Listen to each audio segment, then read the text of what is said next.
नमस्कार दोस्तों, मैं अभी चौधरी, हिंदुस्तान समाचार से। दोस्तों, 2023 के परिणाम ने जो उम्मीद थी पूरे देश को चौंका दिया है। कांग्रेस फिर एक बार हाशिए पर जाती हुई नजर आई है। इन्हीं सब विषय पर हमसे बात करने के लिए हमारे साथ हैं कांग्रेस के वरिष्ठ नेता श्री जगपाल सिंह जी। जगपाल जी नमस्कार। नमस्कार भाई। जगपाल जी, ये कांग्रेस का जहाज फिर डूब गया। देखो, जहाज डूबने की तो बात आप नहीं कह सकते भाई। अब भी वहाँ जो जितनी एक्सपेक्टेशन थी, एक तो राजस्थान की आप बात करेंगे तो एक तो वहाँ ये रिवाज है पिछले 20 साल से कि भाई सरकार 30 साल से कि सरकार बदलनी है। तो कुछ तो लोगों के ये था कि भी ये सरकार कितनी, हालांकि आपने भी सुना होगा कि राजस्थान में गहलोत के खिलाफ कोई एंटी इनकम्बेंसी नहीं थी। एंटी इनकम्बेंसी थी वो थी उसके एमएलए के खिलाफ। आप नहीं मानते कि कमलनाथ जी का चुनाव के बीच में एक गलत बयान दिया गया, जिसमें उन्होंने कहा कि अखिलेश जी उत्तर प्रदेश की क्षेत्रीय पार्टी है, वो मध्य प्रदेश में क्या करेंगे? इंडिया गठबंधन चुनाव के बीच में टूटना, 2023 इंडिया गठबंधन अलग लड़ना, ये आप बड़ी वजह नहीं मानते? देखो, उनके बयान की तो पूरी राजनीति का गठबंधन के जितने भी साथी थे और फिर कांग्रेस के अंदर भी उसकी निंदा हुई। उसमें किसी ने उसको समर्थन नहीं किया कि अच्छी बात थी। और बल्कि कांग्रेस के अंदर तो ये भी एक थोड़ा विचार था कि अखिलेश को जितनी सीटों मांग रहा, 4 या 5 या 3 जहाँ भी समझौता हो सके था वो कर लेना चाहिए था। और जब ये उन्होंने थोड़ा सा अच्छा भाषण वो नहीं शब्द बोले अखिलेश के लिए, तो उसके बाद तो वो पैचअप हो गया था, क्योंकि खड़गे की तरफ से भी टेलीफोन आ गया था। और ये खुद अखिलेश ने कहा कि बड़े नेताओं का मेरे पास टेलीफोन आ गया। और वो उस बात में थोड़ी सी अजय राय की तरफ से भी बात रही है, उन्होंने भी थोड़ा सा उतना अच्छा। आपको नहीं लगता कि आपके राहुल गांधी जी प्लानिंग करने में या सब लोगों को एक साथ लेके चलने में कामयाब नहीं हो पा रहे हैं? नहीं, चक्कर क्या है कि कांग्रेस में एक जनरेशनल गैप है। वो गैप कैसा है? तो जो कमलनाथ और दिग्विजय सिंह है या गहलोत है, ये तो इंदिरा गांधी के और राजीव गांधी के साथ में काम किए हुए हैं। तो ये अपने आप को बहुत सीनियर लीडर मानते हैं। तो इनका जो रैपो है, जो मानसिक स्थिति है उसकी राहुल को ये चाहे वो लीडर है, लेकिन ये अपने को ज्यादा समझदार उससे। आपने बीच में खड़गे जी का जिक्र किया। खड़गे जी तो उम्र में वरिष्ठ है उनसे। हाँ। तो खड़गे जी की मान ले वो लोग। ये तो कांग्रेस को भी थोड़ा सा ओवर कॉन्फिडेंस ये होगा। ये जो तो राहुल जी कितने गए राजस्थान में? बहुत कम गए हैं। बल्कि जितना उन्होंने काम वहाँ किया उसमें तेलंगाना में काफी, वो पूरी फैमिली गई है। मध्य प्रदेश का चुनाव, राजस्थान का चुनाव, छत्तीसगढ़ के चुनाव को कहीं ना कहीं कांग्रेस ने हल्के में लिया। तेलंगाना के चुनाव पे वाकई ही फोकस किया, जिसका उन्हें परिणाम भी मिला। तो इतनी बड़ी चूक जो स्टेट आपके अपने चल रहे थे, एक मध्य प्रदेश को छोड़ दे, राजस्थान और छत्तीसगढ़ में आपकी सरकार थी, फिर भी आप वहां पे मेहनत नहीं करे, तो ये मेहनत की हार है या ईवीएम की हार है? भाई ये देखो, छत्तीसगढ़ में तो जितना आपने भी देखा होगा कि जितना भी सर्वे आया, ये पोलिंग के बाद का जो एग्जिट पोल जितना भी था, उसमें कोई भी सर्वे नहीं कह रहा था कि छत्तीसगढ़ में। अच्छा, एग्जिट पोल की आपने बात करी। क्या आप एग्जिट पोल पे विश्वास करते हैं? नहीं, मैं ये नहीं कह रहा। एग्जिट पोल तो अगर विश्वास करने की बात भी है ना भी बात है, जो मध्य प्रदेश के बारे में एग्जिट पोल आया एक्सिस का, उससे तो कोई भी आदमी यकीन नहीं कर रहा था कि इतना सीट कैसा हो जाएगा। 5 साल में जहाँ बराबर सरकार छूटी थी गहलोत की उसकी, हालांकि उन्होंने 10-5 MP तोड़ के सरकार वो बना ली थी, एमएलए तोड़ के। तो जब तो नेक टू नेक फाइट थी, कौन सा ऐसा काम है जिससे वो सीफ होगी? 5 साल में कोई ऐसा काम है जिसमें मतलब एक तरफ भी बिल्कुल एक तरफा ही पोल हो गया? इसके हार का मेन वजह लोग ये भी कह रहे हैं कि एक वजह परिवारवाद की लड़ाई, दूसरी तरफ पार्टी के अंदर गुटबाजी, जिस तरीके से सचिन पायलट और अशोक गहलोत जी की लड़ाई पूरे देश ने देखी, तो वो भी कहीं ना कहीं एक बड़ा वजह रही है। देखो, आप सही कह रहे हैं। वजह तो जब आप उसका विश्लेषण करेंगे और जो आदमी जब हार जा, इससे बड़ी लड़ाई तो मोदी और वसुंधरा के बीच में थी।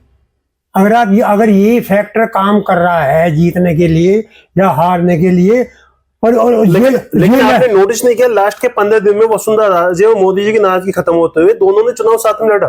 ये चुनाव भी वहां से पलटा अरे है।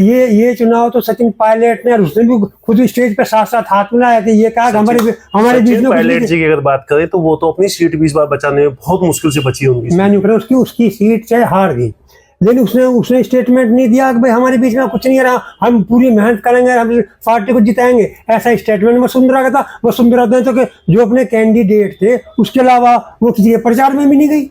चलिए हम 2023 की बातों को छोड़ते हैं और 24 की तरफ जाते हैं। क्या यही इंडिया गठबंधन 2024 में मोदी के सामने टिक पाएगा?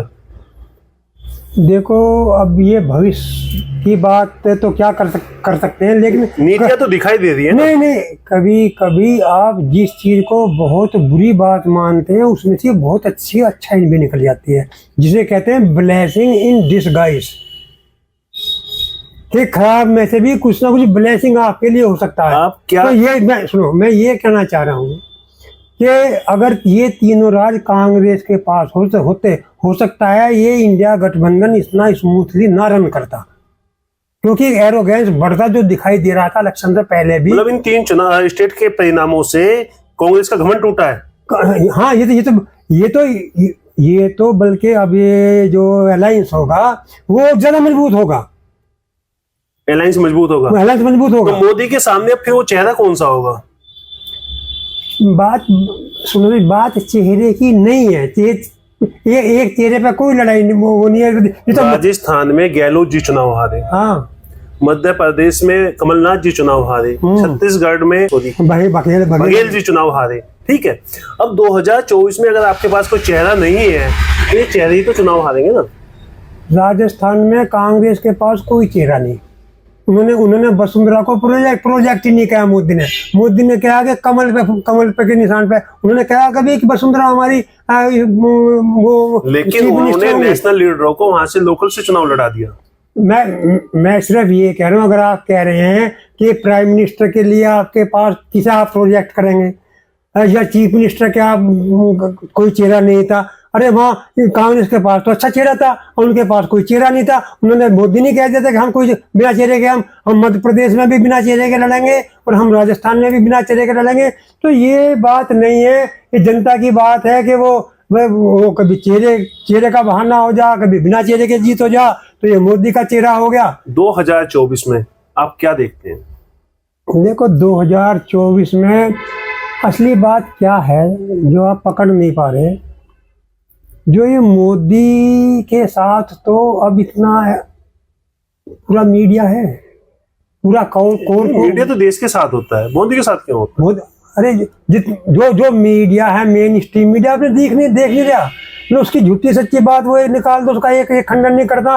अभी तो मैन के लिए बोलिए ना, आप सबके लिए। हाँ, मैन के लिए, मैं मेन स्ट्रीम मीडिया की तो बात करूं। अभी रूपरेखा लियाकत का तुमने सुना होगा, मोदी को उन्हें तस्वीर देकर उसे देवता जो क्या क्या अलंकारों से नवाजा। अभी कल का ही ट्वीट है, जैसे महामानव हो कोई। तो ये जब जिसके पास ये एक डिक्टेटरशिप की तरफ आपके पास मीडिया नहीं है, आपके पास चेहरा नहीं है, तो 2024 के चुनाव में तो आपकी हार निश्चित है। यही तो मैं कह रहा हूं, लोगों को उतरना पड़ेगा ग्राउंड पर और पब्लिक से कनेक्ट करना पड़ेगा। जो ये सिस्टम ले रहे हैं ना कि भाई एक रैली करो 20 किलोमीटर में और फिर आध घंटे में जाकर उसमें रफू हो जाओ, तो ये तो अभी ग्राउंड पर जब तक काम नहीं होगा लोगों को आपने। तुम एक बात बताओ, ओबीसी है, ओबीसी का क्या भला कर रही है? कौन सी प्लान है बीजेपी के पास जो जिससे ओबीसी का भला हो रहा हो? और ओबीसी सारा वोट दे रहा, मैं उसी आदमी को वोट दे रहा हूँ। मोदी जी जातिवाद को नहीं मानते। मोदी जी कहते हैं सबका विकास होगा, जाति में कहाँ तक उलझते रहेंगे आप लोग? मोदी जी तो सबसे ज्यादा जाति मान है। मोदी तो अपने आप के वो सोबा खड़ा करके मैं ओबीसी हूँ और मुझे गाली देने और इसलिए मुझे नीच कहने है कि मैं ओबीसी हूँ। वो तो सब फंडा करता है। वो तो जैसा चीज उसके वहाँ कोई एक हार्ड फास्ट रूल नहीं है कि वो उसी फॉलो करेगा। उसे तो जो भी कुछ सूट करेगा वो तो वो काम करेगा, वो पैर भी पकड़ लेगा। वो मेरा आपसे अंतिम सवाल है, 2024 के चुनाव में क्या बता सकते हैं कि कांग्रेस या इंडिया गठबंधन कितनी सीटों पर सिमटेगा? इंडिया सिमटेगा नहीं, ये भी अगर ये बहुत अच्छा चुनाव लड़ गए तो ये मोदी को बाहर का रास्ता भी दिखा सकते हैं। चलिए, हमारे साथ थे जगपाल सिंह जी, जिनका साफ कहना है कि 2024 में इंडिया गठबंधन इन हार से सबक लेता हुए आगे बढ़ेगा। आप देखते हैं हिंदुस्तान समाचार। मैं अभी चौधरी, नमस्कार।